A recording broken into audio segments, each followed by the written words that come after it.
మూడో మాటతో నేను ముగిస్తాను. నాలుగో మాట బహుశా మనం వెళ్ళలేం, సరిపోయింది. మూడో మాట, దేవుని రక్షణ పొందుటకు సిద్ధపడాలి. రక్షణ పొందటానికి సిద్ధంగా ఉండాలి. నువ్వు ఇంకా బాప్తీసం తీసుకోకపోతే, మారు మనసు పొందకపోతే, దయచేసి ఈ మాటలు దేవుడు మీతో మాట్లాడుతున్నాడు, వాయిదాలు వేయటానికి వీల్లేదు. ఎబ్రీ రాసిన పత్రిక 11వ అధ్యాయం 7వ వచనం, మూడో మాట చెప్తాను. మూడో మాట, ఎబ్రీ గ్రంథకర్త అపోస్తలుడైన పౌలు గారు 11:7, విశ్వాసమును బట్టి నోవాహు అది వరకు చూడని సంగతులను గూర్చి దేవుని చేత హెచ్చరింపబడి భయభక్తులు గలవాడు తన ఇంటి వారి రక్షణ కొరకు ఒక ఓడను సిద్ధము చేసుకొనెను. సిద్ధము అండర్లైన్ ఎరగొట్టుకోండి, అది బాగుంటుంది. రక్షణ కొరకు సిద్ధపడాలి. దేవుడు రక్షించడానికే మనిషి కుమారుడిగా భూమి మీదకి వచ్చాడు.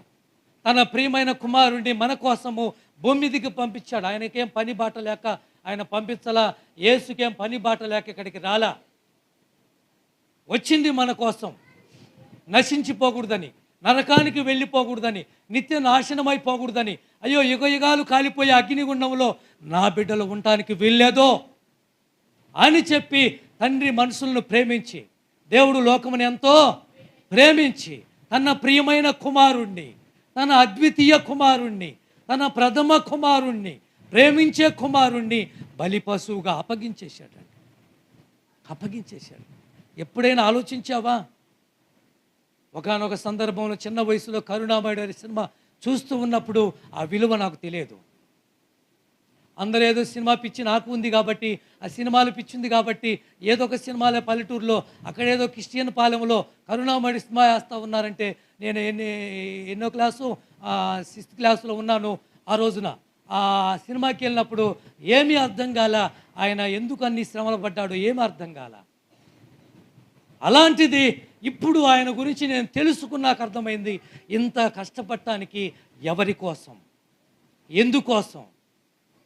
నోవాహు జలప్రలయానికి ముందుగా తన పిల్లలను, తన భార్యను, తన కోడళ్లను రక్షించుకోవడానికి ఒక వాడను సిద్ధం చేసుకున్నాడు. ఈరోజు నేను అడుగుతున్నాను, నీ కుటుంబాన్ని రక్షించుకునే బాధ్యత నీ మీదే ఉంది.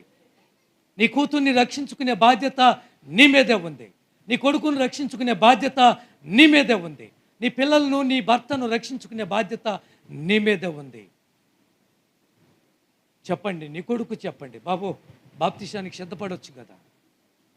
నీ కూతురుతో చెప్పు, అమ్మ యేసుక్రీస్తుని నమ్ముకో, ఆయన మంచి దేవుడు అని చెప్పు.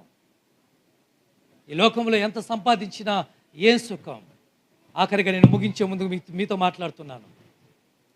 లోకాసు వార్తలో ఒక ధనవంతుడు కనిపిస్తాడు. ఎక్కడ? లోకాసు వార్త 12వ అధ్యాయంలో ఒక ధనవంతుడు కనిపిస్తాడు. ఆ ధనవంతుడు పొలం వేశాడట. ఆ ధనవంతుడు పొలం వేసి పంట ఎలా వచ్చిందో తెలుసా మీకు? పట్టనంత పంట వచ్చింది, ధాన్యం వచ్చింది. చిన్న రూములు సరిపోలా, చిన్న కొట్లు సరిపోలా, చిన్న ఇల్లు సరిపోలా. ఏం చేశాడు? రూములు వడదీశాడు, పెద్ద రూములు కట్టాడు, పెద్ద కొట్లు కట్టాడు. వచ్చిన ధాన్యాన్ని నింపాడు, ధాన్యం మీద వచ్చిన డబ్బును నింపాడు, ధాన్యం మీద వచ్చిన బంగారాన్ని నింపాడు, ధాన్యం మీద వచ్చిన ఆస్తిని నింపాడు. నట్టింట్లో కూర్చున్నాడు, ఏసీ వేసుకున్నాడు. ఆ రోజుల్లో ఉందంటావా? లేదు.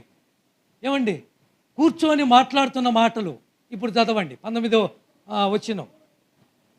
19 నా ప్రాణముతో ప్రాణమా అనేక సంవత్సరములకు విస్తారమైన ఆస్తి నీకు సమకూర్చబడి ఉన్నది.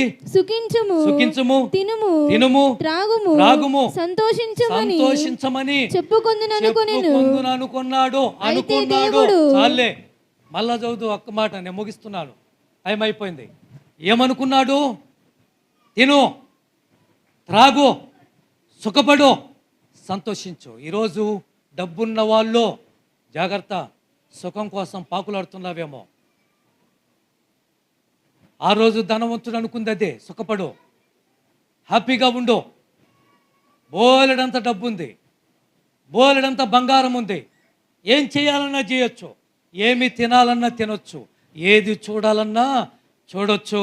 నీకు అడ్డు చెప్పేవాడు ఎవడు లేడో. నీ ఇష్టమో అని అనుకున్నాడు.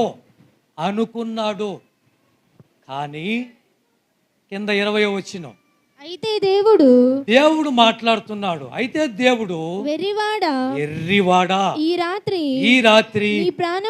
నీ ప్రాణాన్ని నేను అడుగుతున్నాను, నీవు సిద్ధపరిచినవి. అండర్లైన్ అమ్మ, మన సిద్ధపాటు గురించేగా అడుంది. అదే అయ్యా ధనవంతుడు, నాయనా చెప్పుకుంటున్నావే, ప్రాణంతో చెప్పుకో, నీవు సిద్ధపరిచిన ఎవరి పాలైతాయో, ఎవరు తింటాడో, ఏమైపోతాయో అనుభవించేవారా నాయన నువ్వు? అది ఈ లోక సంబంధమైనటువంటి ఆశలు, కోరికలు, ఆలోచనలు, నిన్ను మభ్యపెట్టే, భ్రమ పెట్టే ఆ వెర్రి పనులవే. రక్షణకు సిద్ధపడండి నాయన. యవనస్తులు, మీరు బాప్తిశానికి సిద్ధపడండి. ఎందుకంటే లోకము శాశ్వతమైనది కాదు, స్థిరమైనది కాదు. మనకంటూ శాశ్వతమైన రాజ్యము ఉంది. అది వచ్చే వారము ఇంకా 2 మాటలు ఉన్నాయి. ఇదే సబ్జెక్టు మీద మీతో ఆ 2 మాటలు పంచుకుంటాను. ఇదిగో, నువ్వు సిద్ధపరిచిన బంగారము, వెండి, వస్త్రాలు, ఆ ధాన్యము అన్నీ ఎవరి పాలైతాయో అక్కడే రాయబడిన మాట. ఆ మాట కూడా చదువు. 21వ వచనం, దేవుని ఎడల ధనవంతుడు కాక తన కొరకే సమకూర్చుకున్నవాడు ఇలా ఉంటాడు. పనికి మాలినోడు. ఏనాడైనా దేవుని గురించి ఆలోచన ఉందా? ఎప్పుడైనా అంత డబ్బు ఉంది కదా, మందిరానికి ఏమైనా ఇచ్చి ఉంటాడా? ఏమైనా ఎవరికైనా దానం చేసి ఉంటాడా? ఆలోచించండి. ఆ ధనవంతుడి గురించి చూడండి మీరు. ఎంత డబ్బు ఉంది, ఎంత బంగారం ఉంది, ఎంత ధాన్యం ఉంది, ఎంత ఆస్తి ఉంది. 4-5 తరాలు తిన్నా తరగనటువంటి డబ్బు సంపాదించిన వాడు పేద ఎదవరాలకి ఏమైనా ఇచ్చుంటాడా? ఏమన్నా అనాథ పిల్లలకి ఏమైనా పెట్టుంటాడా? ఆకలిగా ఉన్న వారిని ఆకలి ఏమైనా తీర్చుంటాడా? దైవ సేవకుడిని ఎప్పుడైనా పోషించుంటాడా? దేవుని మందిరానికి విలారాలు ఎప్పుడైనా ఇచ్చుంటాడా వీడో? లేదో. దేవుని కొరకు కాకుండా తన కొరకు బతికేవాడు ఇలాగ ఉంటాడు. వాడి పేరు ఎర్రివాడు. కనుక ఇక కొరింథీ రాసిన పత్రిక 6వ అధ్యాయం 2వ వచనంలో, ఇదే మిక్కిలి అనుకూల సమయము, నేడే, రేపు కాదు. నేడంటే చెప్పండి, నేడంటే ఏమా చెప్పండి ఆఖరిగా. నేడంటే ఇప్పుడే అర్ధరాత్రి 2 గంటలకు 2 స్త్రీలు, మహిళలు చందవరంలో అర్ధరాత్రి వాక్యం అయిపోయే వరకు, అర్ధరాత్రి 1 గంట అయింది. ఆ 1 గంట వాక్యం అయిపోయినాక 2 స్త్రీలు కేకలేయటం మొదలుపెట్టారు, మాకు ఇప్పుడే బాప్తిసం కావాలి అని. చందవరంలో జరిగిన సంఘటన. అప్పటికి నేను దేవుని నమ్ముకోలే, సాక్ష్యం విన్నాను. కానీ జరిగింది ఎంక్వైరీ చేస్తే ఇది నిజమా కాదని నేను ఎంక్వైరీ చేస్తే నిజమే, మా ఊళ్ళో జరిగిందే.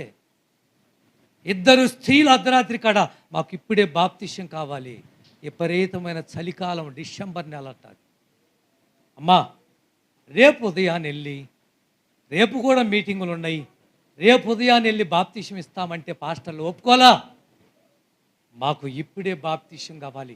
రేపు ఉదయం అమ్మా 8 గంటలకు మీకు బాప్తిసాలు మేము ఇస్తాము అని పాస్టర్లు అంటే, దైవజనులు అంటే, నంద్యాల నుంచి వచ్చిన సేవకులు, బెంజమిన్ అనే సేవకులు అంటే ఒప్పుకోలేదు. ఏమన్నారో తెలుసా? ఈ రాత్రి ఆ ఉదయం 8 గంటల దాకా సూర్టీ ఇస్తావా, నువ్వు గ్యారెంటీ ఇస్తావా మా జీవితాలకు అని అడిగేశారు. అమ్మ, ఏమంటున్నారు మీరు?